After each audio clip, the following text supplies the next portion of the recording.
Hey, everybody. Thank you all so much for joining me today. I am so delighted to have Nina Jankowicz join me today on the Substack Live. Nina, thank you so very much for being here because what you have to say, what you're working on right now, your whole career actually is so important, especially in this day and age. So, first and foremost, thank you so much for being here today. Thanks for having me, Julie. Of It's a course. pleasure. Um, I want to talk a little bit about what you're up to now, but before we do that, I kind of want to set the table in telling folks about your career because it's been incredibly focused on something that I've been focused on very much on the Substack, and I know other people have been as well, but I feel like both sides of the aisle have not been as focused on this as they should be, especially in this day and age, which is disinformation. You are the expert, I would say, in the United States on disinformation, how it affects not just our elections, but just our entire body politic. And so maybe you could just give people a very brief overview of how it is that you got here, and then we could talk about what you're doing, which I think is so crucial that I wanted to talk to you because I wanted people to understand not just what you're doing, but how it impacts every single one of us, especially in this day and age with the president we have and the Congress that we have. So why don't you tell people a little bit about how you got here? Yeah, absolutely. Well, it's going to sound like I'm telling my life story because it does start with my grandfather, actually. Yeah. So, my grandfather was 10 years old living in Poland when he was deported by the Soviet Union to a gulag. And I learned about that as many American children learn about kind of their origin stories when, especially in New Jersey, you go Yeah. to Ellis Island in fourth grade, and so we had to interview somebody in our family, and I learned about this horrible thing that my grandfather had been through, and how it came that he, was a refugee, came to the United States and lived the American dream. So that's the kind of ethos of my life, and I always had been interested in Eastern Europe. When I got to college, started studying Russian, went to graduate school for Russian and East European studies, and early in my career was working in the democracy support space. So until recently, until Elon Musk got his hands on a chainsaw, we had this robust set of institutions in the United States that were supporting civil society, journalists, democracy activists all around the world. And I worked on programs in Russia and Belarus. And it was then that I started really seeing Russia's disinformation tactics up close. Of course, I had heard about, and read about Soviet propaganda, but this was kind of as social media was exploding in the early 2010s, which of course led to the invasion of Ukraine and seeing how disinformation was used on the ground during the Euromaidan revolution. And it was really disturbing to me. And that was when I decided I'm going to go to Ukraine. I'm still young. I don't have kids. I don't have a lot of stuff.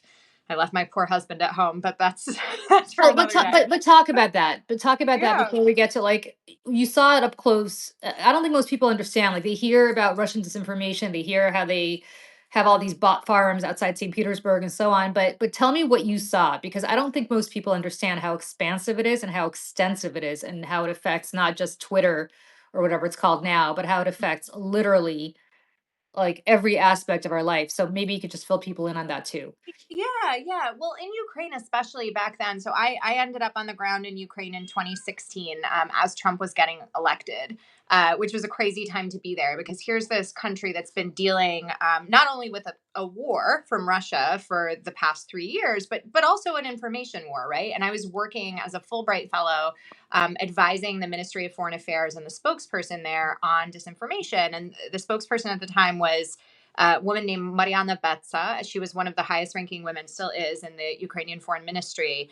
And the sort of stuff she got, Julie, on her Twitter account, where she was quite popular, she would every day tweet about how many soldiers had been killed, if Russia had done any bombardments over the night, over the past night. And she'd just get all these falsehoods and she'd show them to me. And we'd kind of talk through about what was important to debunk and what she should leave alone. And the thing that was really staggering to me was how they went after her femininity and her sexuality as well. And that was Every time, every yeah, troll, right. You've dealt with it every as well. every And time. it was really shocking to me, and I looked around at that point and I saw, okay, the United States, these Western governments, they're funding fact checking initiatives. Is that really what we need here, or do we need a more robust response? And that's when the research for my first book started. I was like traveling around Eastern Europe, talking to people in Estonia and Poland and all over the place, and seeing what they were doing. And I came to the conclusion that it's not about fact checking, it's not about taking content offline, it's really about empowering people with the skills they need to navigate a crowded information environment. And Ukraine is just a great example because, again, this is a country at war. And this has been, of course, compounded since 2022, since the full scale invasion. And they've really understood that.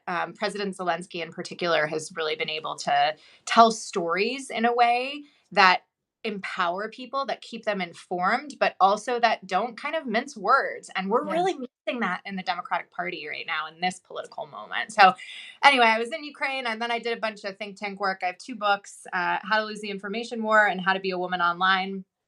They're both about online harms. One is more of a how-to on like dealing with trolls, and the other one is more of an academic work. And now I lead a nonprofit that does countering disinformation work. Which is amazing, and I want to get to that. But I Yeah, also want to get to the part of you working in the administration, the Biden administration, which yep, hired you to effectively be the person to counter all this disinformation that was coming down the pike. And again, to be clear, this wasn't a partisan job. This wasn't you coming after MAGA. This wasn't you coming after Donald Trump or Elon Musk. The purpose, I think, I mean, you tell me, but the purpose of this was basically to counter foreign, largely foreign disinformation to make people more informed about the choices that we're making. But that's not what happened. I mean, what happened was that the kind of the people that you were going after turned on you and effectively made it so that the disinformation was not just about what they were putting out there. Disinformation was actually focused on your work and yeah. what you were trying to accomplish. So, which I think is staggering. So maybe you could just talk little Yeah, bit about that. absolutely. Yeah, so 3 years ago, at the beginning of March 2022, I was appointed to lead this body called the Disinformation Governance Board, which has this terrible, very draconian sounding name. But what it was an entity within the Department of Homeland Security that was supposed to bring together this Frankenstein of an agency, right? And make sure that the policy that DHS was using in responding to disinformation threats to the homeland, and I'll talk about what those are in a second, was coordinated, but also fell within making sure that there were guardrails on free expression. Sorry, let me rephrase that. The government had guardrails, not not Mhm. people. Making sure that we respected people's free expression, privacy, civil rights, civil liberties, right? And unfortunately, as you said, we dealt with a deluge of disinformation in response. And that was in part because the government did a terrible job Yeah. communicating about it, which, like, I mean, again, the Democrats really don't know how to do this stuff. And I had warned them, but they didn't listen to the person that they hired. So here we are. They did a bad job communicating about it and left this giant vacuum. And of course, MAGA and Fox and far right figures in Congress and others totally went after me because I had been, a millennial online, very authentic. In addition to doing my academic work, I do theater, or I used to anyway before I had a kid. So they went after all of this stuff. And I was pregnant at the time. We were told to leave our house by a private security consultant. I decided not to because you know how many things a pregnant lady comes with. Yeah, yeah, of course. And you were Medical, like really pregnant. Like this I was was pretty far extremely pregnant. advanced. I was in Yeah. my last trimester, and it was my first kid. So, like, just a scary time. And here I am, Yeah. death threats, right? I'm on Fox News every hour on the hour. Fox is calling me all sorts of names. Tucker Carlson said I was a highly self confident young woman, and I think he meant that as an insult. Um, and I know Tucker Carlson, and I know he meant that as an insult, which is hilarious because it's a crazy thing. in the reality based community, that's actually a massive compliment. But go on. Thank you. Yeah. Yeah. So it was just a crazy experience. And again, the reality, Julie, was that we were going to be setting the guardrails to protect free speech. And instead they went after me as some sort of censor. They said I was going to be the minister of truth. And to this day, I still receive threats and harassment and worse because of a job that I held for literally 11 weeks. I ended up resigning because, again, I was super pregnant and I thought if I resign, like I'll be able to have my baby and then I can go back into the nonprofit sector and do the work I love. And maybe these threats will stop. They didn't stop. And so, as you know, Julia, I'm in the process of suing Fox News for defamation because so much of the harassment that I got, it can be tracked directly to Fox mentions. And in fact, I was just mentioned on Fox by name for the first time in a long time last week, and I got a death threat call to my university position at Syracuse University. So this stuff is happening all the time, and I'm really, rather than kind of retreating into the ether, into some dark hole somewhere, which is what MAGA has Yeah. explicitly said they want me to do. I am calling this stuff out as much as I can because I don't want to let the bad guys win, frankly. I I love that because I think way too many people we see that with it's interesting how the women are always the ones standing up because you see with big law, Yes. you see this with Wall Street. I mean, everybody's kind of cowering and bending the knee, and then here you are, who is one person at the time pregnant. Frankly, I'll say this if you don't want to, having zero support from the Biden administration, which Yeah. got rid of the agency that you were running Yeah. as soon as you left because they did not For know how to sure. communicate. I have for Yeah. years, and this predates Donald Trump's presidency, for years have said that the cardinal sin of the Biden administration is that they had no idea how to communicate. And the fact that there are people there now who used to be in charge of their communication, giving advice to anybody about how to communicate galls me to no end because they had zero clue, like zero clue how to do it. They allowed Fox News to define your work, which was bullshit. But from my perspective, like Fox, Fox, as somebody who used to work there, doesn't arrive on this on their own. Yeah. And I guess the question is, where did this all emanate? Did this emanate, you think, domestically from MAGA, or do you think it emanated from the Russians who didn't want, or whoever else, some malign foreign influence, the Russians, the Chinese, whoever it was, that didn't want you shutting down their troll farms and their disinformation tactics that effectively allowed them to hijack, I would say, not one, but two presidencies? Yeah. Well, certainly the work that we would have done would have encompassed some foreign directed work because it was stuff that was dealing with, our cybersecurity infrastructure, our voting infrastructure, natural disasters. Of course, we've seen Russia weaponize things like hurricane relief and Yeah, all sorts of other things. So it would have encompassed some of that. But actually, I think that we were done in by our fellow Americans. Jack Posobiec, within a couple of hours of my an appointment being announced, was tweeting that I was a minister of truth and that this was going to be George Orwell's yeah, 1984. And from there, this is one thing I always give the Republicans. They have such message discipline. tremendous. Posobiec says this, it percolates throughout the Twitter sphere. Within hours, there are members of Congress saying it, and then I mean that it was a manageable level of stuff. It wasn't even, I think, for the first couple hours, I didn't get a lot of threats until I was on Fox News, which was the next morning. Yeah. By that evening, I was on Tucker and Hannity. Tucker dedicated an entire segment to me and my so-called woke life, and from then on out, it was kind of an impossibility. So I think while Russia and China both amplified grievances about the board, I do think it emanated domestically originally, which is something that we need to kind of like take stock of, right? Like same thing with they're eating the dogs, they're eating the cats.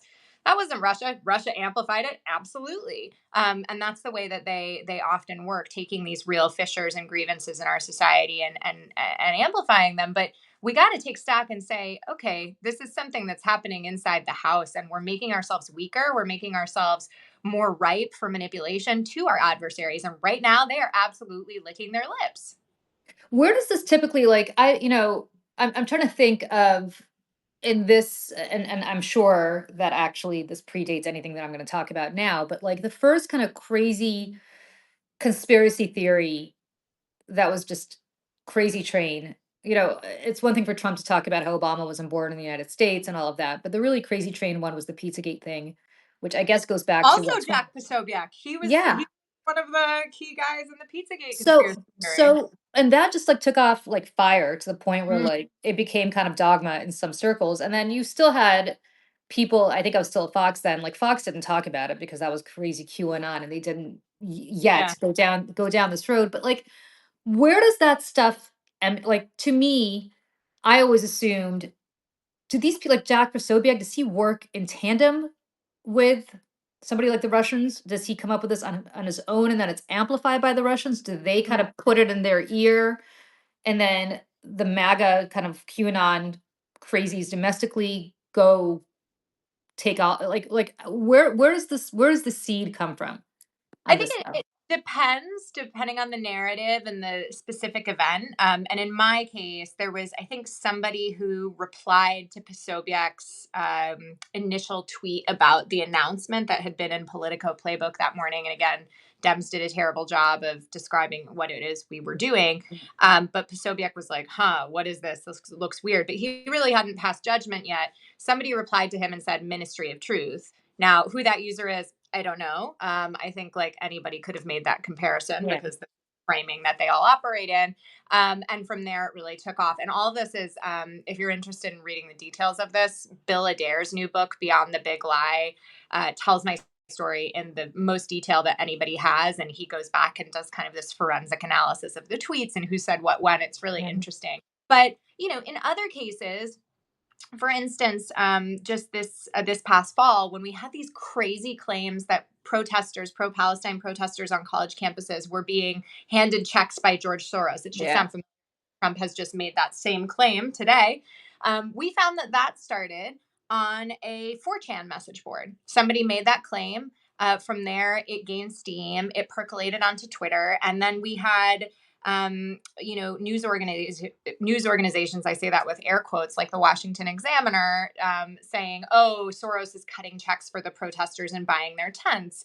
My organization actually tracked the way that claim evolved. And then we had Republicans using it as fundraising emails and calling hearings related about it, even though it started literally as a post on the like alternative fringe website 4chan.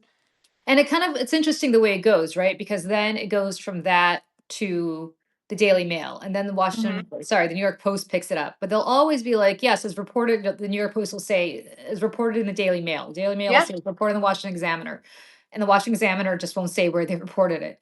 Yep. So, they all have kind of plausible deniability in spreading this complete and utter toxicity. But the reality is the toxicity then ends up, as did your appointment, in front of a congressional committee, which is Yeah.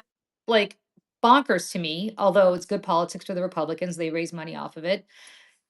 What I find so fascinating, as you said before, is how good the Republicans are at this and how forgiving the Democrats are at this, where, Yeah. um, no harm, no foul. Like, okay, we got rid of Nina and now we won't talk about it anymore. Yeah. Yeah.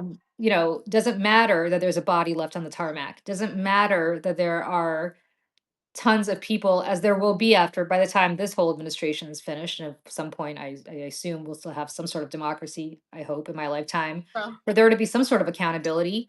But like my big fear here is that disinformation will be allowed to fester and nobody will bother correcting the record, like ever, because they never did bother correcting the record in 2020 once, or 2021 once Biden got in. The part that drives me crazy and has driven me crazy, I don't know how you feel about this, for all the time that Biden was in, is he would constantly talk about Trump as the former guy, the former guy. We don't want to even acknowledge that he exists. We don't want to give him the satisfaction. We don't want to deal with, um, we just want to move on. The reality is you can't move on. You yeah. cannot move on until you clarify the record. Because if you don't clarify the record, which is exactly what your whole career has been about, the record will stand as they defined it, right? Am I wrong Yeah. about that? It's funny because I remember actually when I worked at the National Democratic Institute, the kind of democracy support organization that I mentioned before. I was just out of graduate school, and we were dealing with these lies coming from the Kremlin that said that NDI was a CIA cutout. That's not Yeah. true. I mean, You know, they think everybody's a CIA cutout, but yeah. of course, Yeah. yeah. And we, we had congressionally appropriated funding, and we were independent, and we supported groups across the Russian political spectrum, blah blah blah. But what was NDI doing at that time? They weren't countering it at all. They had an out of date web page that had incorrect information about what we were doing, where we were located. At that point, we had moved our office to Estonia, and of course, the Russians were using that to their advantage. And I remember saying to my bosses, who were all good people, but like not digital natives, right? It was like, we need to be on Twitter.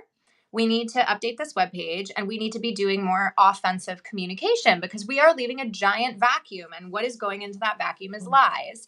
And that has been a theme that has followed me around in all different parts of the world. You can't just sit back, especially in the digital age, and hope for things to go away. And that's the advice that I constantly got when I was in the administration. They were like, oh, wait till Monday, wait till whatever, wait till the next week. It'll blow over. But it wasn't going to blow over because it was so profitable for Of Fox in course. terms of monetary gain. But then, like, in terms of political gain, for people like Lauren Boebert and Marjorie Taylor Greene and all these other folks who literally blew my face up on poster board and made speeches on the House floor talking about how I wasn't a committed public servant because I once sang tongue-in-cheek songs at a Broadway cabaret night. Like, it was just like bananas, but Yeah, it that's worked coming from so well. Lauren Boebert, who was doing other things in theaters that, probably were a little worse than you singing cabaret night. But I Yeah, mean, look, what's interesting to me is also that we have all this data now that shows that people who are less informed, they always call people like us low information voters, but now we have data and nonpartisan data that shows that people who are not particularly tuned into the news tended to vote for Trump, right? If you followed the news, if you read the papers, if you were really plugged into what was going on a daily basis, you are likely to be a Trump voter. That's not a partisan analysis, that is truly a qualitative sample of the voting public in the United States. yep, What they're so good at, which I thought is brilliant, and which Democrats have are belatedly, I think, catching up on, but not as well as they should be, is you'll have, Barstool Sports or somebody like that talking about whatever non-political stuff they're talking about, and then drop these little kind of Easter eggs about Trump yeah, in there for people to kind of figure out and come to their own conclusions. yeah, Joe Rogan does that really well, right? Whereas we're sitting here trying to have like symposia, graduate school level symposia, and trying to educate people where nobody has the time. And yeah, so that's why the disinformation is so great at proliferating on their end, right? It's easy to throw up your face because I mean, let's be honest, as you said, you're a millennial, you're a woman, you're an attractive woman, and you know how to speak. So therefore, you're a threat to every kind of angry man sitting in his basement slash Tucker Carlson, who's sitting in his, yeah, $1 billion house in Florida at the moment, to everything that they're feeling, they're losing. yeah, And it's super easy to do that. And there are useful idiots on their side, like Lauren Boebert, like Marjorie Taylor Greene, who, of course, will be happy to lend female credibility to that bullshit attack. But the reality is that's how they do it so well. And what are Democrats not doing? Because obviously disinformation is not something that I think Democrats are going to be trafficking in, because it's just not, they're not going to be trafficking in it. I hope they're not. So what should they be doing to counter all of yeah. this? I think the thing that most Democrats have shied away from, and the thing that, frankly, until recently, I didn't really screw around with in my career either, is that you got to have emotional appeals, Yeah. right? Like, I've always been good at kind of condensing things and making them accessible to normal audiences. But you also need to tell a good story. Going back to Ukraine, right? There's a difference between Petro Poroshenko, the former Ukrainian president, before Zelensky, he was a bureaucrat, right? Like, Right. he was a technocrat. Yeah. He knew Europe. He knew Yeah. how to get policy done. He was useful for Ukraine in that moment. But when he came head to head with this storyteller, performer, comedian who, I went to one of Zelensky's campaign rallies, and he was traveling with his comedy troupe, and they did like SNL style sketches and songs about Ukraine and its political future. I'm Yeah. not saying Democrats should do that. I think that would be extremely cringe. But I'm but just picturing like Cory Booker trying to pull that shit off. But go ahead. yeah, Anyway, no, go on. no, Yeah. yeah. Yeah. We need people who are able to be good storytellers, and you do have Booker. You've got Chris Murphy. You've got a couple of the others Yeah. who have that, or who are willing to lean into that and be a little AOC, of course, be more unscripted and talk directly to voters in a way that Republicans are doing, and we frankly need that, and it's hard because, like, you want to have your message testing, you want to understand what your audience is and how to reach them, but, like, actually people just want to see other people. And I talk about this in my first book. I'm glad that it stood the test of time, but, like, I finished up the research for that Ukraine chapter as Zelensky was getting elected, and I had kind of charted the story of how in 2016, Ukraine had this big disinformation campaign related to its EU integration that went really badly for it because it tried to go with these fact checking, debunking, technocratic answers. And what it really needed was to make an emotional appeal to the citizens of the Netherlands, where all of this was going on. Yeah. And Zelensky has been able to tap into that. And this is just another instance where I think, like, we don't have to reinvent the wheel as Americans, right? There's plenty of places where this is successful around the world, and we need to kind of be a little humble and tap into some of those ideas that have been tested. As you know, come out of a political background, and I have sat through, God knows, probably more hours of focus groups Yeah, and more focus groups over the last 30 years than like, I mean, at this point, like I could probably recite to you chapter and verse on what pygmies in Botswana think about something. But and I say that as somebody who's made a living doing this stuff. Um, you're absolutely right that we are so in the weeds on our data, and we so segment who we talk to. So like Nina is a millennial woman between the ages of X and Y who has a child and is married and lives in a particular part of the country. So therefore we should say this to her. yeah, Julie is a Gen X woman living in a different part of the country with a different family profile. So therefore we should say this to her. And sometimes they don't assume that we talk to each other. Of course we talk to each other. We all watch The White Lotus, right? We all we all do the same stuff. wow, I mean, yeah, right? I mean, like we all do a lot of the stuff that we do and a lot of the information that we're getting is uniform. Yes, some is segmented, but not as segmented as people may think, right? And so I know when you're being insincere because if you're saying one thing to Nina, but totally something separate to Julie because they're demographically different, we talk to each other and we know much more. We trust each other because we know each other, presumably, much more so than we trust some politician who's saying one thing to you and another thing to me. yeah, And rather than doing, look, Trump was very, very smart about one thing in the same way that Obama was. Make America great again means something very different to different people, but we mm, all think about what that means to us. And so he could be all things to all people. Whereas Democrats sometimes try to have different messaging for different cohorts, and it comes across as inauthentic, and it comes across as non-genuine, and it comes across as something kind of sometimes very condescending. yeah, And you're so right about that. You're so right that Democrats just have an awful time getting out of their own prescribed political consulting class, people like me, mind, and just going with it, right? Just saying what's on their mind. Like, yeah, I interviewed a member of Congress couple weeks ago who I love and is a phenomenal member of Congress. But he was very much in his, he'd been around for a while and his old congressional kind of talking points and everything was, you could tell was very tested. And this is what we were told in the caucus, during our weekly caucus lunches to say, so this is how I'm going to frame it. And the phraseology is supposed to, and all I wanted to do is be like, dude, just pull an AOC. I know you're not the same age as she is. I know you don't agree with her on much, but just fire yeah, up your phone and just talk to people like they're normal people. yeah, Right? exactly. Yeah. Well, and I think the other thing, Julie, that we on Team Truth struggle with is Yeah. like making mistakes. Like Democrats always want to get it right 100% of the time, and we like over workshop things to death. Yeah. I was just talking to another kind of colleague in the disinformation space earlier today. And, right now, a lot of our organizations are facing funding difficulties because the strategists on this side are like, oh, we're figuring out our strategy. We're not sure what the strategy is going to be. The strategy right now needs to be throwing spaghetti at the wall and see what sticks. 1,000%. And the Yep. same for political messaging. It's what the Republicans do. They fuck up all the time, and they're forgiven for it, right? We try to Yeah. hang our own out, and we're trying to test a lot of this stuff with my nonprofit right now because we don't know what's going to work for us and what the folks who care about us and gave us our start, what they want to hear. So we're trying a lot of different things. I'm trying to do more stuff like this. I'm not really giving anything on background or like as an exclusive to mainstream media anymore, because to be honest, they kind of dicked me around during the election. We had a lot of great reports that sat on the shelf for weeks because they didn't even either have the bandwidth or they just kind of Yeah. ghosted me for Yeah. more second stories. And I'm sorry, but I do public interest work, and so I should be where the public is, and the public is here right now, but like it or not.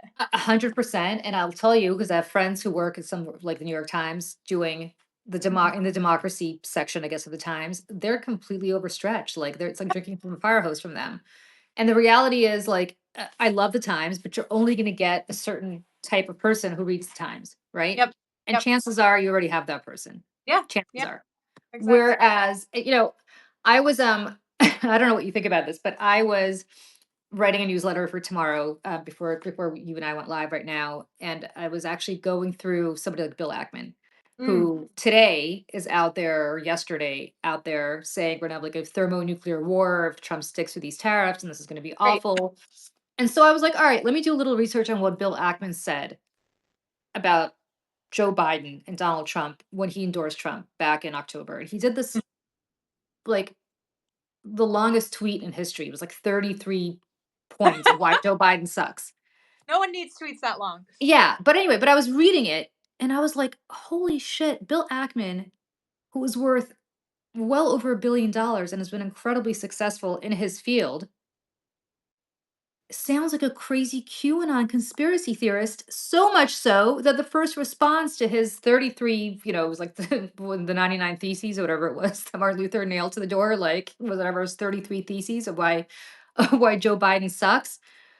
The first response to that was Michael Flynn, who was like, "You're right, you're right, you're absolutely right." And the second response was Robert F. Kennedy Jr., who's like, "You're so right, Bill, talking about, the vaccines and how we're vaccinating our kids to death."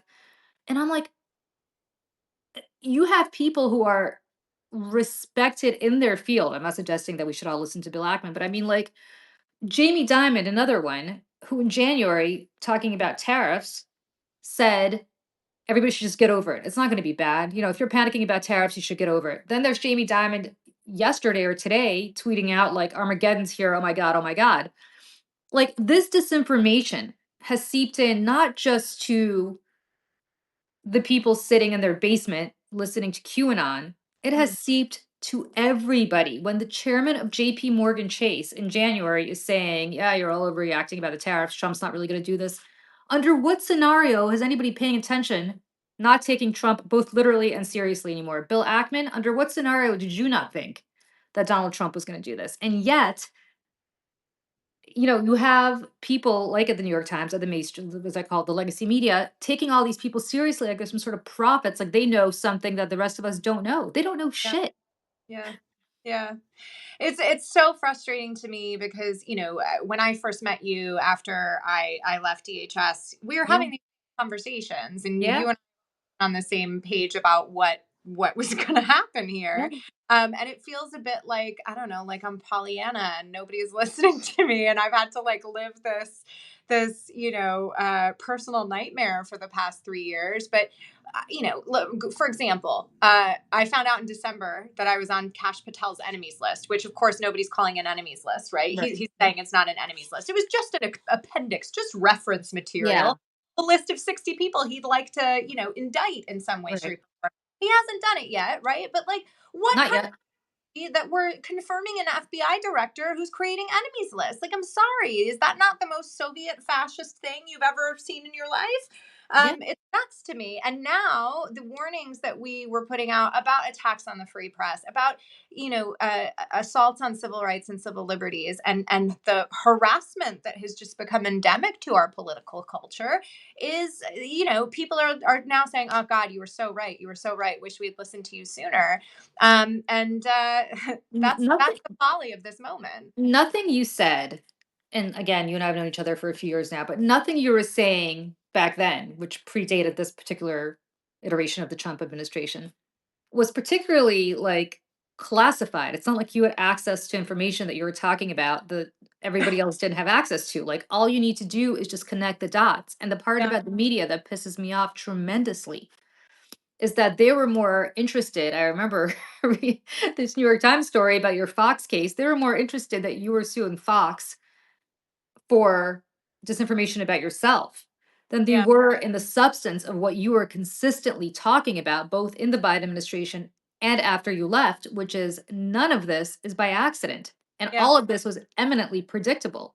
yeah, And, like, uh, it's, I'll go back even further. I mean, I don't think I've ever talked about this publicly, but in 2016, I was co hosting Maria Bartiromo's show on Fox Business, and we had Michael Flynn on. And this particular clip of me and Michael Flynn went a little bit viral back then, but it was right when Michael Flynn, he was coming on Fox. He thought he was going to have this free reign to do whatever. And it was the day after the Democratic convention was over, and I was going on zero sleep, and I was not in the mood. And I was like, fuck it, I'm just going to go after him. So I did. And I asked him about his relationship with Vladimir Putin. And you could see, like, I'm wearing a turtleneck, so you can't really see my neck, but like, you could see like the veins in his neck starting to pop. And he's like, how dare you? And I don't have a relationship with him. And I don't think you know what you're talking about. And of course, much like you, I'm actually a Russian expert. I was born there. I speak the language and I have a graduate degree in Russian economics. So actually, in this case, I actually knew what I was talking about. I said, actually, General, I do know what I'm talking about. I don't think you understand that I do know what I'm talking about. He literally all but ripped off his mic and got it because I was asking him about Russian disinformation Yeah. in the 16 election. This was, I want to say, July or August of 16. And Maria, this part I've never talked about, but Maria Bartiromo, we go to commercial break, just looks at me. And by the way, in real life, a lovely woman, a wonderful, wonderful human being, has been nothing but wonderful when I worked at Fox, nothing but wonderful to me and wonderful to my son, who was had a little boy crush on her. So like this is not a reflection of her as a human being. But she turned to me and said, I just will never believe that Russia has anything to do with this. And I was like I actually it was the first time I kind of understood like how and I was like, what are you talking about?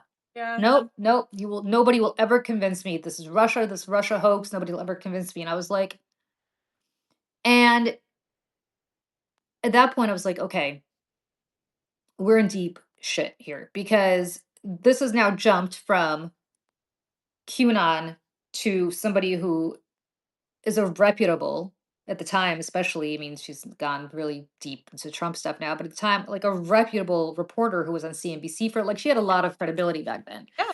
And today, I find again as I'm doing research for this newsletter that Maria Bartiromo was on Fox Business Today calling these tariffs a disaster. They're, I forgot the word that she used, but it was like Armageddon's coming. Where the hell have you been? Like, what part of not listening to what Donald Trump has been saying for the last 30 years about tariffs is a shock to any of these people?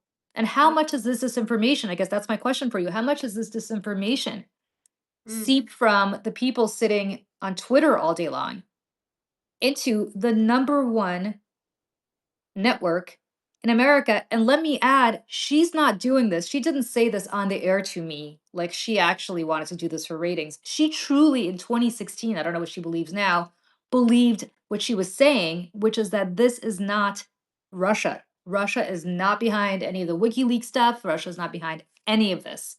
And nobody would ever convince her otherwise. Like, oh boy. what happened?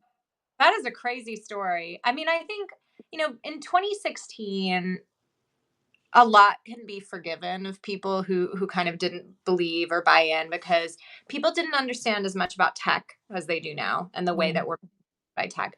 People also we didn't have kind of a baseline knowledge of Russia and what Russia was doing. This is after over a decade of disinvestment in education about Russia and kind of messaging about Russia. Of course, we had Obama famously, you know, yes. uh, rioting Mitt Romney for saying that Russia wasn't a strategic threat. I mean, tell that to 2025, right? And Yeah. I remember I was still in graduate school when that happened. I remember sitting there and being like, what? I Like, remember being on air as the token Democrat at Fox News and saying, "What the like?" I didn't say the F yeah, word, I say, but I was like, "He's wrong. He is yeah. Barack Obama is wrong. It Yeah. is the geopolitical threat of our lifetime. And It so we is." were all primed to think like, Yeah, okay, like this can't really be happening. Oh, it's just some silly Russian hackers doing silly things, right? And we can make fun of it, but it's a very, very serious threat where now not only China, but Russia has access to a lot of Americans' data from data breaches that have happened in the past, right? They have access to these extremely sophisticated tools where all you need is a credit card and a social media account to psychographically target ads to people who are going to be most vulnerable to them, and they have a willing accomplice in the Republican Party. I was in Congress last week on a hearing about censorship, censorship not happening in this administration, but the yeah, alleged of the Biden administration. And I said to those assembled, our adversaries, China and Russia in particular, are I am sure watching this hearing right now and salivating at the opportunity to drive us further apart. yeah. Do you know? within hours of the hearing, I think within 2 hours of the hearing concluding, had tweeted. It was the editor in chief of RT, Margarita Simonyan, Yep. tweeting about how I was lying and they had the receipts about Biden's censorship machine. Oh, I'm so glad that Russia is coming to the Republicans' defense. They have the receipts. And by Uh, the way, Russia has banned me from mentoring. So, Me too. Yes, we're both banned. You and I are both on that list where apparently we can't vacation on the Volga anytime soon. But look, let's not even talk about the fact that the party of Reagan is now effectively doing aligned Russia's. Yeah, I mean, Moscow. it's insane. But uh,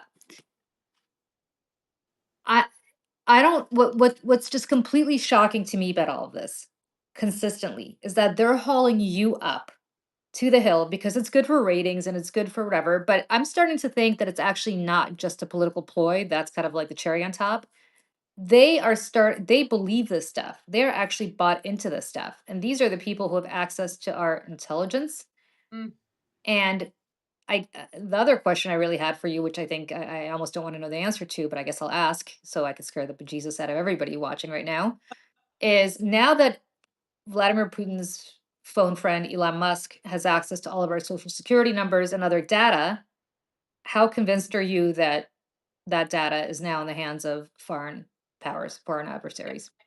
Oh God, a lot to unpack there. So, I mean, with this past hearing, I was actually the Democratic witness, so I had a choice about whether to go, and I said Yeah. yes because it's important that Yeah. we challenge this stuff. And in the past, again, talking about emotional appeals, the Dems have brought in very, very capable expert witnesses, but primarily people who have not been personally affected by this.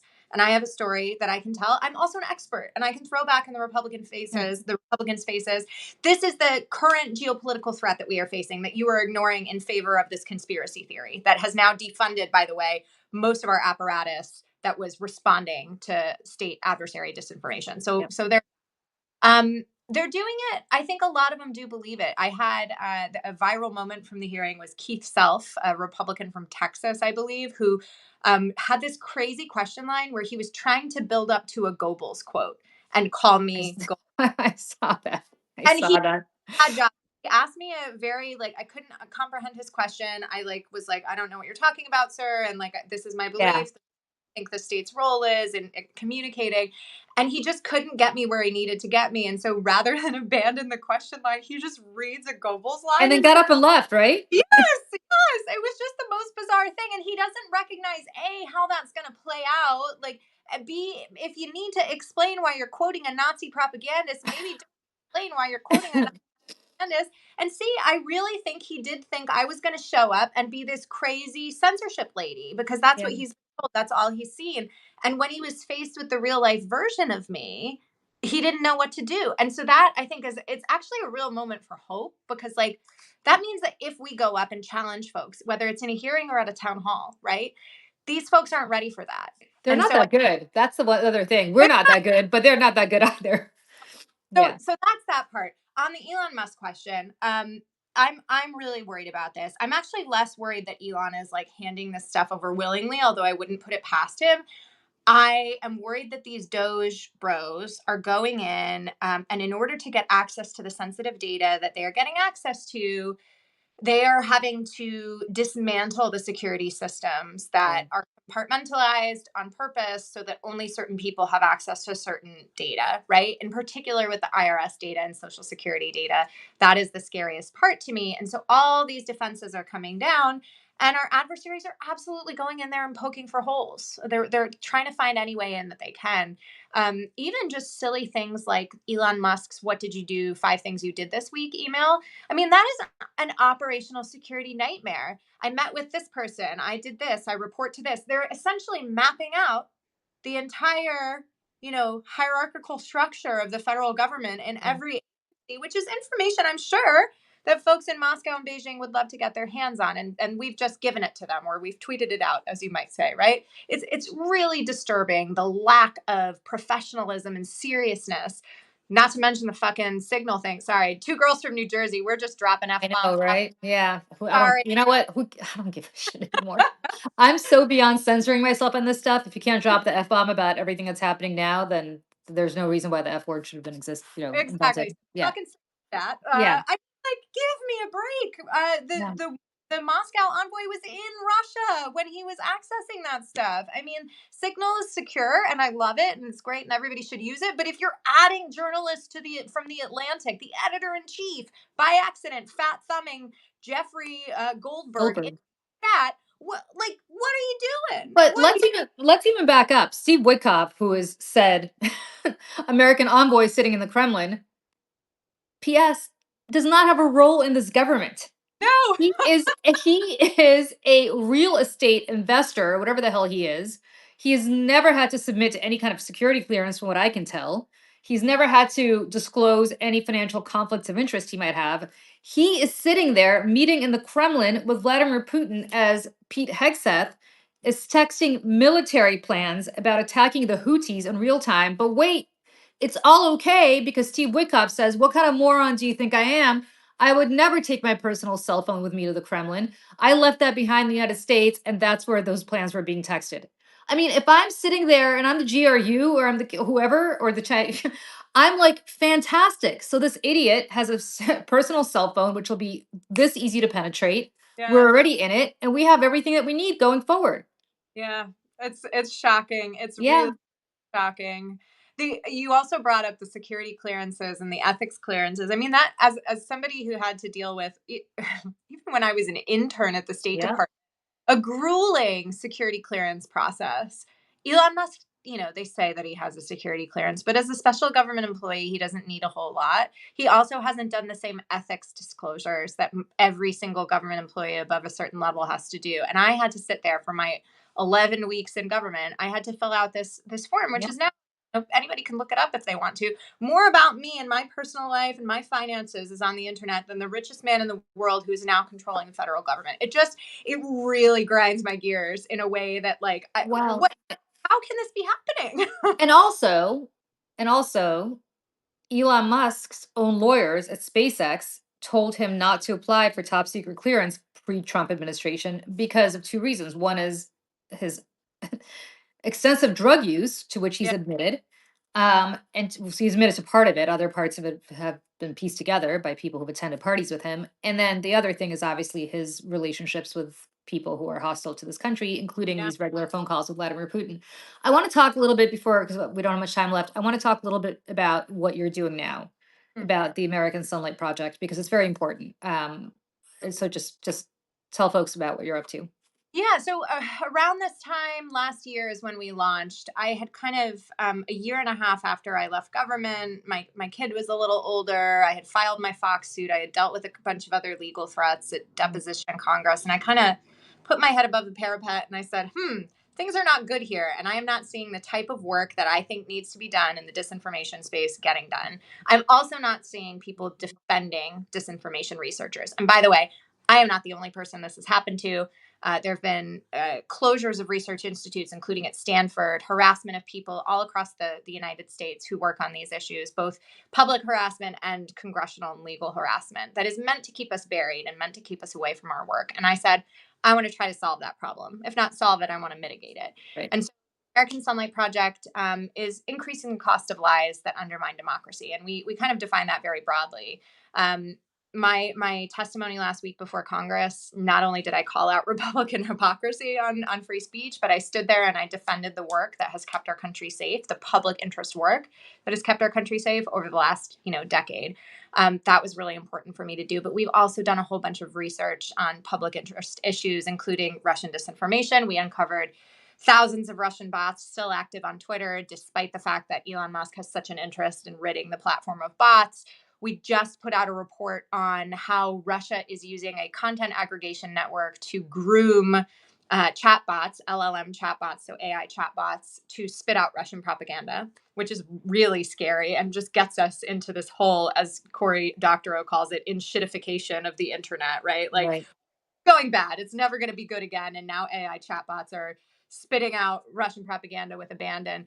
And we also do some work on an issue really close to my heart, which is online abuse and online harms. And one specific thing that we've looked at over the past year was how image based sexual abuse, also known as deepfake pornography, targets members of Congress. And we found over 35,000 pieces of deepfake porn targeting members of Congress, one in six women, but only one in whatever hundred number of men there are. I think 430 something men in Congress.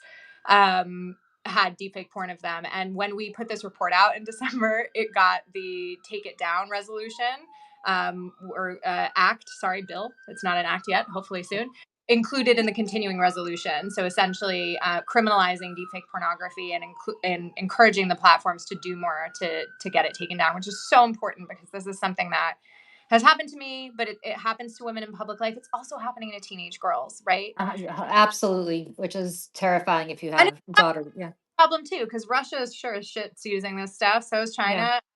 Really important. And it's the playing field is just so totally not level right now. So that's the sort of stuff that we work on. I like to say that like a lot of doors are closed, but we're trying to find some open windows. And the funding environment is really tough. So if people are so inclined, you can check out our Substack, and that has buttons to tell you how to direct some resources our Tell way. tell people what the Substack is because I think it's important. Yeah, I'll it's check it out afterwards. americansunlight.substack.com, or we're just at americansunlight.org. And yeah, we'd love to have you as part of our community. Yeah, I think it's deeply, deeply important in this day and age, and I hope people, if they can swing it, consider contributing or at least just checking it out. How are you getting all these reports out? Because these are all great.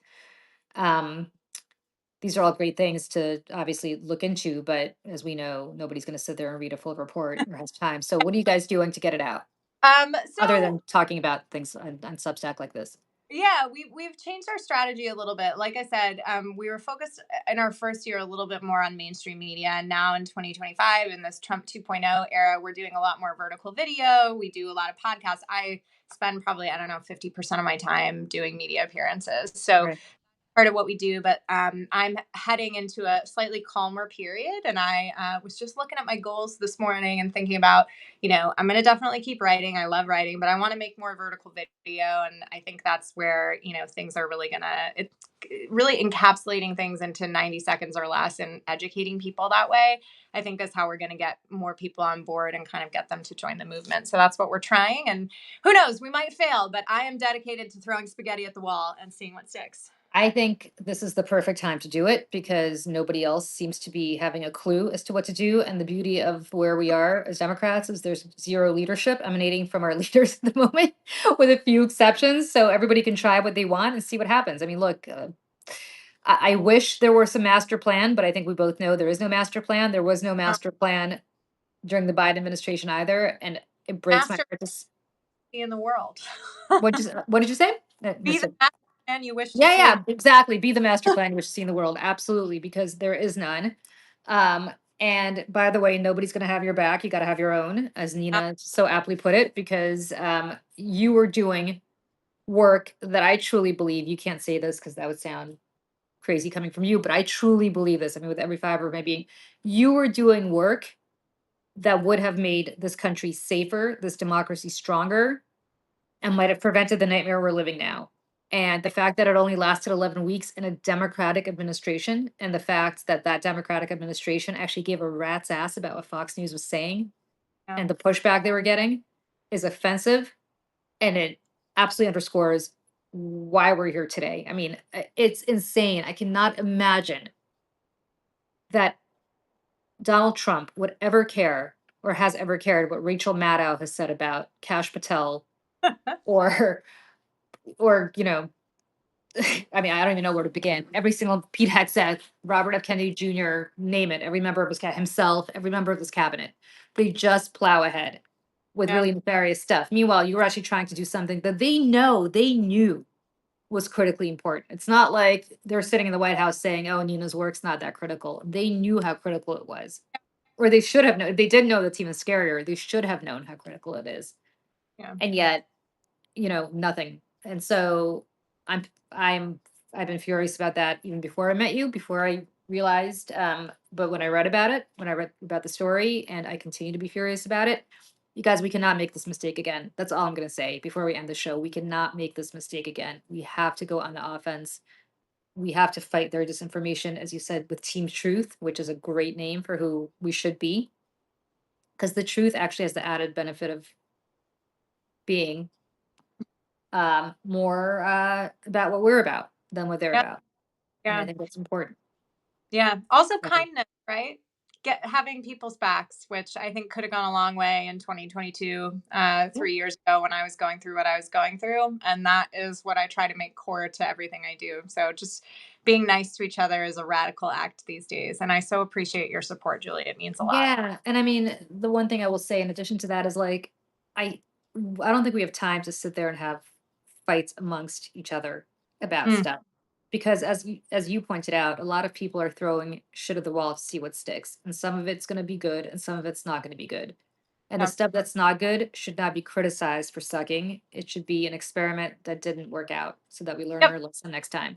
The other side, say what you will about them, they all hate each other, they all fight with each other, but they're all singing from the same choir book. They just are. They just Yep. are. As Yep. somebody who worked in that ecosystem for a long time, I'm telling you behind the scenes, they all hate each other. You'd never know it because they're all singing from the same hymnal. So we need to do the same while experimenting in different ways. I know that you have a hard stop, so I'm going to let you go. I am so immensely grateful to you for taking the time to do this. For to everybody who just tuned in right now, everybody who's going to be watching this in replay, where we get thousands of people once we send this out. So thank you to everybody who is joining us today. Please check out the American Sunlight Project. It is so, so deeply important to get our democracy back while we still have it. So if you can throw a few bucks Nina's way, not to Nina personally, but to the nonprofit that she runs, you should. And thank you to Nina and to everybody who joined us today. Thanks, Bye, Julie. everybody. Bye. Bye.